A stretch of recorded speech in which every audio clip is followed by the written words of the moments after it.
Assalamualaikum warahmatullahi wabarakatuh. Bagaimana kabar anak-anak ibu hari ini? Semoga anak-anak selalu dalam keadaan sehat, ceria, bersemangat, dan berbahagia. Nah, untuk hari ini kita masuk ke pembelajaran 3, fokus pembelajaran IPA.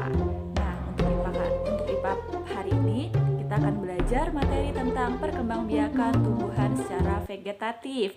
Nah, untuk minggu kemarin, Ibu sudah sedikit menjelaskan tentang perkembangbiakan tumbuhan.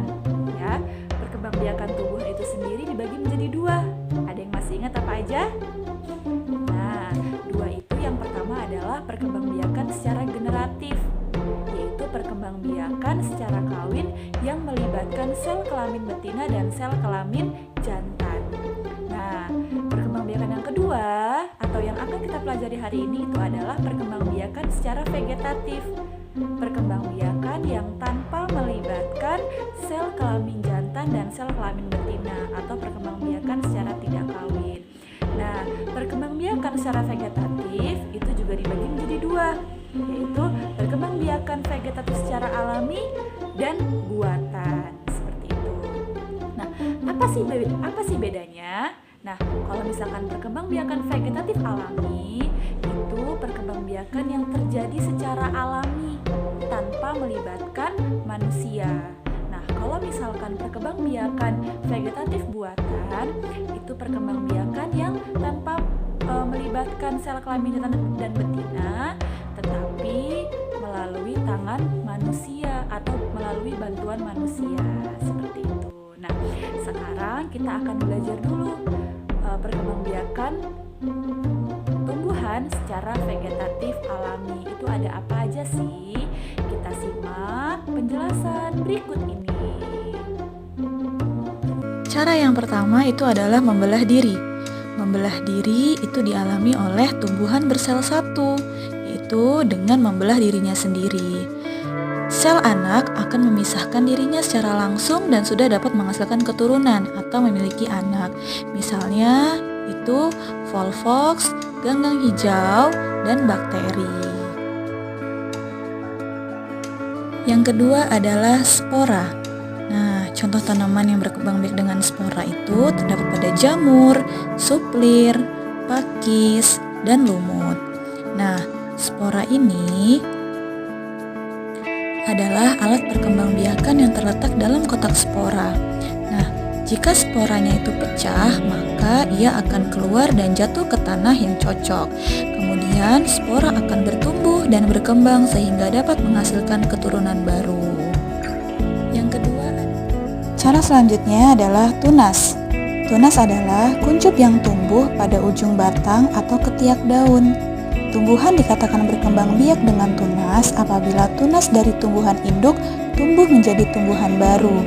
Misalnya adalah tebu, bambu, pisang, dan palem. Tunas adventif daun. Tunas ini tumbuh pada daun yang akan tumbuh dan berkembang menjadi anak yang baru. Pada tepi daun terdapat tunas yang dapat tumbuh menjadi anak bila diletakkan di tanah gembur. Misalnya adalah cocor bebek dan begonia. Selanjutnya adalah tunas adventif akar.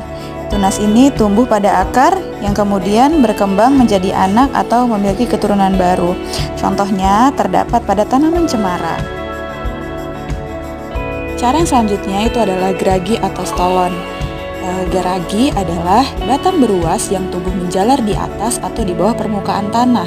Batang tanaman tersebut bila menyentuh tanah akan tumbuh akar dan tunas baru sehingga menjadi tanaman baru. Batang tersebut menyentuh tanah dengan sendirinya.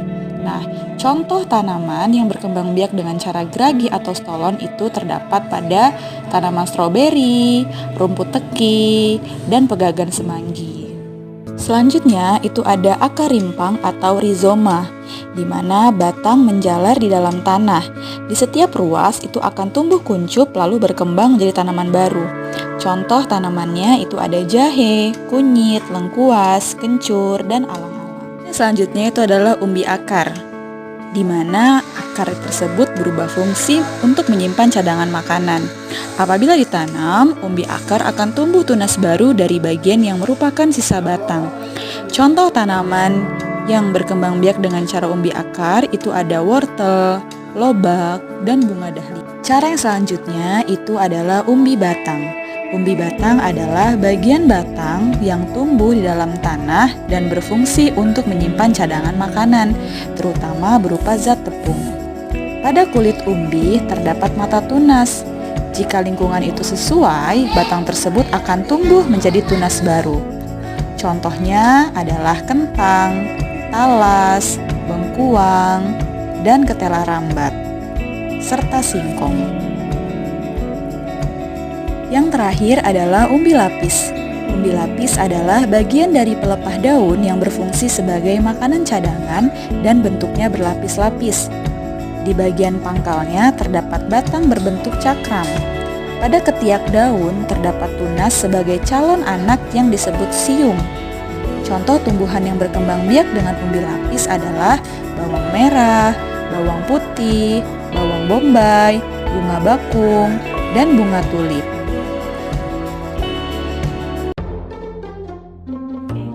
Setelah anak-anak memperhatikan atau memahami jenis perkembangbiakan tumbuhan secara vegetatif, pasti anak-anak sudah sering dong melihat tanaman-tanaman tersebut.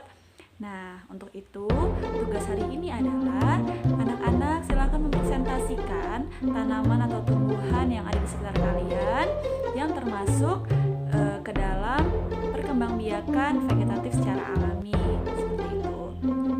Misalnya di rumah anak-anak ada bawang merah nih, jadi anak-anak mempresentasikan bawang merah ini adalah tanaman yang berkembang biak secara vegetatif alami dengan cara umbi lapis. Contohnya seperti itu. Atau misalnya ada tanaman apa lagi? Singkong misalnya. Nah, singkong ini termasuk berkembang biak secara alami itu seperti apa? Ya, tolong dijelaskan melalui video, kemudian dikirimkan melalui WA pribadi Ibu. Oke, paham ya anak-anak tentang tugas hari ini? Selamat mengerjakan dan anak-anak pasti bisa.